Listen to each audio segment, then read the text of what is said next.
Audio வந்து என்ன மாதிரியான கேள்விகள் கேட்டாங்க, நீங்கள் பதில் என்ன சொன்னீங்க? அதான் சார், எங்கள் புள்ள மேலே எந்த ஒரு தப்பும் இல்லை. கோயிலுக்கு போனோன்னே மடக்கிட்டுன்ட்டு கூட போனவரை ரிமாண்ட் பண்ணிட்டாங்க. எங்களுக்கு எந்த ஒரு நியூஸும் தெரிவிக்கலை. இன்னைக்கு 11 மணி வரலாம் ஸ்டேஷன்லேயே வச்சுன்னு முடிச்சுட்டு இருந்திருக்காங்க. இவனை ஷூட்டிங் பண்ணுறதா என்ன பண்ணுறது ஏது பண்ணுறதுன்னு அவங்களுக்கே புரியாமல் வச்சுன்ட்டு 4:30 மணி கூட்டின்னு வந்து ஜீவா ஸ்டேஷனாண்ட ஒரு இடிஞ்ச வீடு இருக்குதான், அங்கே வந்து ஷூட் பண்ணிக்கிறாங்க.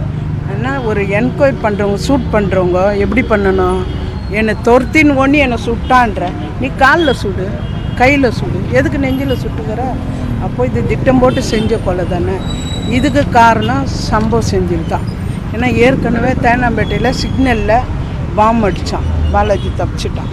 அதே காரம் வச்சு அவன் கூட இருந்தவங்கெல்லாம் ஆள் வச்சு அடித்தான். பணம் எங்கள்கிட்ட பணம் இல்லை, அவன் பணம். என் பையன் பணம் இல்லைனா கூட தைரியமாக வீரமாக பேசுவான்.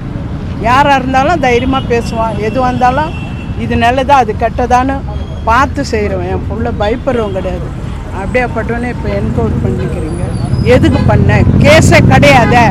கேஸ் இருந்து அவன் வாரண்ட்டு போட்டு அவனை பிடிக்க முடியாத இருந்து நீ போய் சுட்டு பிடிச்சின்னா பரவாயில்ல. ஒன்றுமே இல்லாத கோயிலுக்கு போகணுன்னு கேஸே கிடையாது. இப்போ 50 கேஸுன்ற, எந்த கேஸ் 50 கேஸ் வச்சு காட்டுவேன்? ஜோடிப்பை பழகுது, பணம் வாங்கி ஜோடிப்பை பழகுது கேஸை. நல்லதா இது? ஆனால் எனக்கு வந்து இதுக்கு ஒரு தீர்வு கிடைக்கணும், புரியுதுங்களா? எனக்கு ஒரு தீர்வு கிடைக்கணும். என் பிள்ளை எந்த பிரச்சனைக்கும் போகல. 10 வருஷம் ஆகுது என் பிள்ளை. 10 வருஷமாக எந்த ஒரு தப்பு தண்டாலாம் இல்லாமல் எங்கேயும் போகாமல் இருக்கிற கேஸை நம்ம முடிச்சுட்டு திருந்தி வாழணும் அப்படின்ற ஒரு எண்ணத்தில் முடிஞ்சுது. சும்மாவே கூப்பிட்டு கெஞ்சா கேஸ் போட்டிங்க, வாரண்ட்டு வச்சு பிடிச்சி கெஞ்சா கேஸ் போட்டிங்க.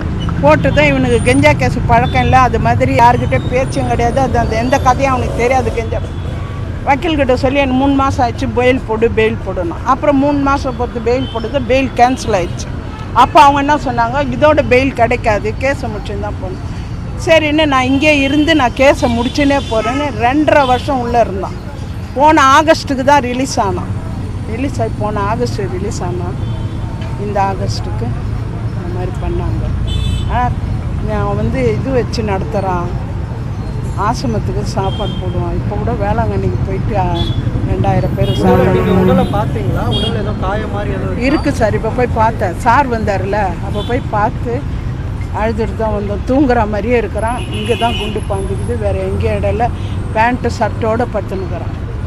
ஸ்ட்ரெச்சர் ஃபுல்லாக இருக்கிறான். அதான் நான் சொன்னேன், பாலாஜி வந்து சுட்டான்னு சொல்கிறேன். சுட்டுறதுனால தான் நாங்கள் பண்ணன்றீங்க. ஆனால் பாலாஜி சுடுறதுக்கு சான்ஸே கிடையாது. இங்கே எத்தனையோ நான் இது உள்ளே வந்து 35 வருஷம் வேலை செஞ்சுவோம் ஹாஸ்பிட்டலு. எத்தனை போலீஸ்காரை பார்த்துருப்பேன். நீயே கட்டுன்னு வந்து பத்துக்கிட்டேன். சுட்டாங்க அவங்கள. என்னை சுட்டத்தோடு நான் சுட்டேன்னு சொல்லியிருக்கிறீங்க எல்லாம் நான் பார்த்தேன். இதுக்கெல்லாம் பணம் தான் காரணம். எங்கள் கையில் பணம் இல்லை. இவ்வளோத்துக்கு காரணம் சம்பவம் செஞ்சது தான். அவன் தான் இன்றைக்கி என் பிள்ளைய இந்த மாதிரி பண்ணான். வேறு யாரும் கிடையாது. பிள்ளைக்கு வேறு எதிரியே கிடையாது சார்.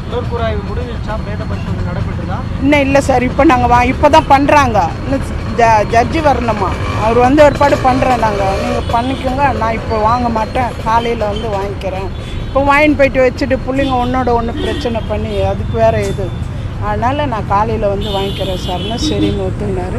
என்கிட்ட எழுதி கையெழுத்து கேட்டார். அவன் சார் வச்சு படிக்க வச்சோம். போட மாட்டேன், சார் வச்சு படிக்க வச்சோம். சார் எல்லாம் படித்தார். அவர் அதான் சொல்கிறார், கேஸே ஒன்றுமே இல்லையே, திருந்தி வாழற போது இந்த மாதிரி பண்ணது தப்பு தானே. அதுவும் காலாஸ்திரி கோயிலுக்கு போகிறவங்கள மடக்கி இட்டுன்னு வந்தியே, எதுக்கு அங்கேருந்து பிடிச்சின்னு வந்த? இல்லை அவன் மேலே கேஸ் இருந்ததா, இல்லை வாரண்ட் இருந்ததா? சொல்லு பார்க்கலாம். எதனா பண்ணியா? ஒன்றுமே இல்லையே, எதுவுமே இல்லாத எதுக்கு பிடிச்ச? அப்போ பணம் தானே பேசுது. பணம் போயிடுச்சு, 3 இடம் மூட்டை போயிடுச்சு. அது உண்மை. நான் சத்தியம் பண்ணி அவங்க என்ன என்கவுண்டர் பண்ணால் கூட நான் சம்பத்தாக போயிடுவேன். என் பிள்ளைய வயிறு எரியுது, புரியுதுங்களா? அதே பெருமாள்கிட்ட நான் மடி பிச்சை கேட்டு என் பிள்ளைய பெற்றேன். பாலாஜின்னு பேர் வச்சேன். அவருடைய நாளில் அவன் என்கவுண்டரில் போனான். ஆனால் பண்ணவன் வந்து நீடரே மாட்டான். அவன் குடும்பம் என்ன கதி ஆகும்? அவன் புள்ள குட்டி இவன் சேர்க்குறப்ப வந்து அவன் புள்ள குட்டிக்கு அனுபவிக்கான். அனுபவம் இருக்குன்ட்டு நீங்கள் ஏதோ காவல் நிலையத்தை புகார் கொடுத்துருக்கீங்க? ஆமாம் சார், அவங்களும் வாங்கியிருப்பாங்க. டிசி வந்ததும் எதுக்கு என்கவுண்டர் இருப்பேன்? விசாரணை பண்ணியா? என் வீட்டாண்ட வந்தியா? என்ன விசாரணை பண்ணியா? அவன் பிள்ளை எங்கன்னு கேட்டியா? ஒன்றுமே பண்ணாத அவனை என்கவுண்டர் பண்ணுறதுக்கு எப்படி சார் சொல்லு பார்க்கலாம். ஒரு வாரண்ட் ஆகிட்டு இன்னும் பிடிக்க முடியாத ஓடி ஓடி தெரித்தின்னு இருந்தால் கூட ஒரு வெறுப்பு வரும். சே இப்படி நம்மளாலே விட்றேன், இவனை சுட்டால் கூட பரவாயில்ல. அந்த 2.5 வருஷம் உள்ளே இருந்துட்டு கேஸெல்லாம் முடிச்சுட்டு தான் வெளியே போகணுன்னு வந்தது. பாவமா இல்லையாடா, உனக்கு மனசு எப்படிடா வந்தது சுடுறதுக்கு? ஒரு காலில் சுட்டுருந்தா இல்லை பிடிச்சின்னு போறிய ரிமாண்ட் பண்ணு, ஒரு 6 மாதம் இருக்கட்டும், 1 வருஷம் இருக்கட்டும், என் பிள்ளை இருக்குதுன்னு நினச்சின்னு இருப்பேன்ல. அனாவசியமாக இப்படி சுட்டியே, அதுவும் நெஞ்சை பார்த்து சுட்டுக்கிறியே. அப்போ முன் விரோதம், பணம் ஆசை, பணத்தை கட்டி எரிச்சிட்டான். அவன் ஃப்ளைட்லேயே சுற்றி இறக்கிறான், இங்கே இருக்கிறவங்க பொறிக்கிறாங்க. அதுதான் சார் காரணம். அவனால தான் சார் என் பிள்ளைக்கு ஆபத்து இன்னைக்கு வந்தது. உடல் உறுப்பு தானம் பண்ணியிருக்காரு சார். எங்கள் வீட்டில் எல்லாருக்கும் கொடுத்துருக்குறான். எல்லோரும் கொடுங்கம்மா, அதை என்ன பண்ண போகிறேன், ஏதோ நம்மளுடைய இது வந்து நல்லபடியாக அடுத்தவங்களுக்கு உதவும் இல்லைம்மா அப்படின்னு தான் சொல்லியிருக்கான் சார். இப்போ அங்கேயும் சொல்லிட்டேன், நாங்கள் உடல் உறுப்பு தானம் கொடுத்துருக்கோம் சொல்லிட்டேன் சார். அவனுக்கு ஃபோட்டோ எல்லாம் கொடுத்து விட்டுட்டேன் சார். என் குழந்தை எங்கே இருந்தாலும் நல்லா இருக்கா சார். மேலத்தில் போயிருந்தா கூட என் குழந்தை தர்ம குழந்தை சார், நல்ல இதில் தான் சார் போயிருப்பா. என் குழந்தைக்கு தண்டனை கூட கிடைக்காது சார். கோர்ட்டுக்கு வந்தாங்கிற எஸ்கார்டுக்கெல்லாம் அவனை பார்த்து சிரிப்பாங்க, பேசுவாங்க சார். யாரும் பாலாஜி கட்டவன் சொன்ன ஆளே கிடையாது சார். எங்கள் வீட்டில் கூட சார் ஊர் ஜனமே அந்த காகத்துக்குள்ளே வந்து 20 வருஷம் ஆகுது சார், வர்றதே கிடையாது. ஒரு கேஸுன்னு தொடர்ந்து ஏற்பாடு வருதில்ல, அவன் வந்தானா என்ன வந்து குடைச்சல் கொடுக்குறாங்களே, என்ன கூப்பிட்றாங்க போகிறாங்க, வரவே மாட்டான் சார். எங்கன்னா இருப்பான், கேஸு கரெக்டாக போயிடுவான் சார்.